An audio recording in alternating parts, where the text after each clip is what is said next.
Ainda que por vias transversas, o Brasil se revela unido nessa posição em relação à guerra da Ucrânia. Tanto o seu presidente, Jair Bolsonaro, quanto o seu principal líder popular e candidato à presidência da República nesta eleição de 2022, que não embarca na russofobia nem na propaganda ocidental para demonizar a Rússia.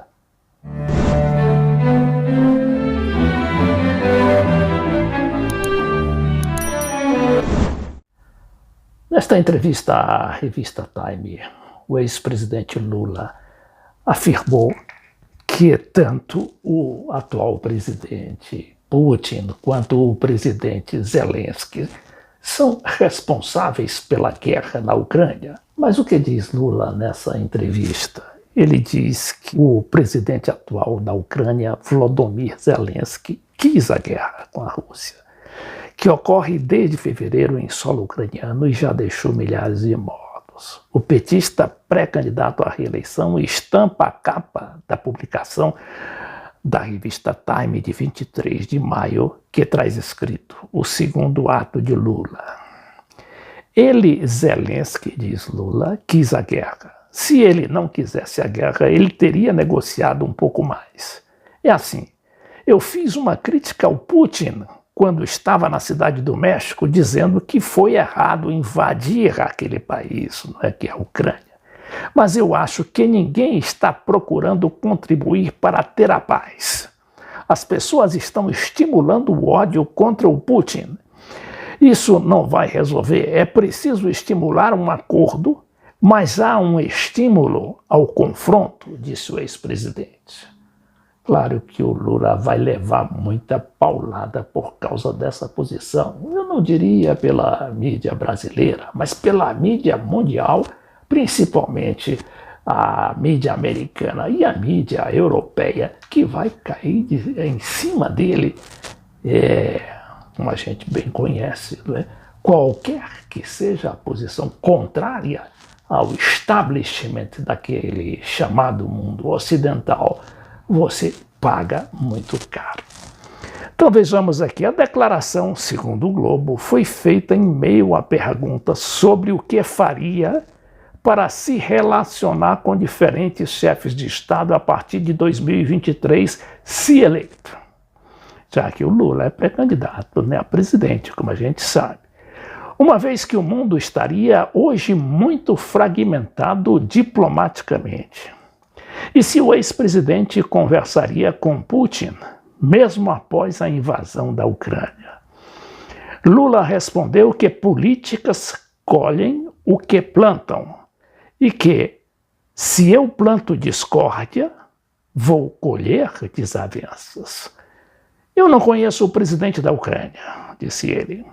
Agora, o comportamento dele é um comportamento um pouco esquisito, porque parece que ele faz parte de um espetáculo.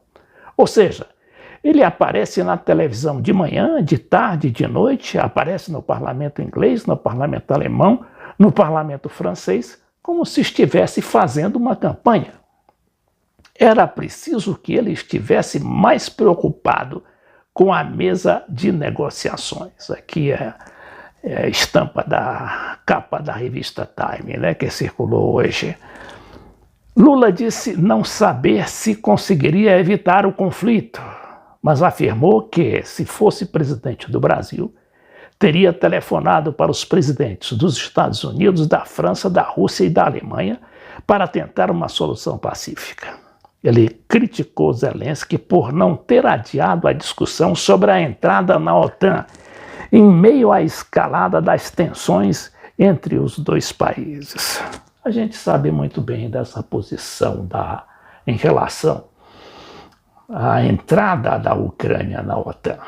A gente sabe que a entrada da OTAN seria praticamente, da Ucrânia na OTAN, seria praticamente uma declaração de guerra à Rússia, porque dali, a partir da Ucrânia, a OTAN se sentiria no direito de colocar ali seus mísseis que poderiam atingir Moscou em uma questão de 20 ou de 5 minutos, dependendo da velocidade de cada míssil. Às vezes fico vendo o presidente da Ucrânia na televisão como se estivesse festejando, sendo aplaudido em pé por todos os parlamentos, sabe? Esse cara é tão responsável quanto Putin. Ele é tão responsável quanto Putin. Após dizer que Biden, e aí ele também critica o presidente dos Estados Unidos,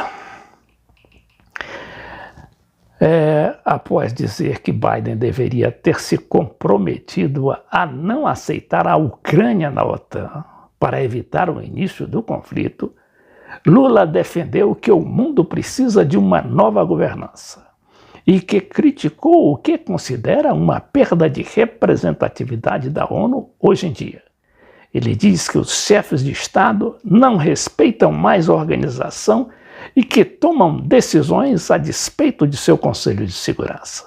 Para ele, é preciso reconstruir a ONU, colocar mais países e envolver mais pessoas.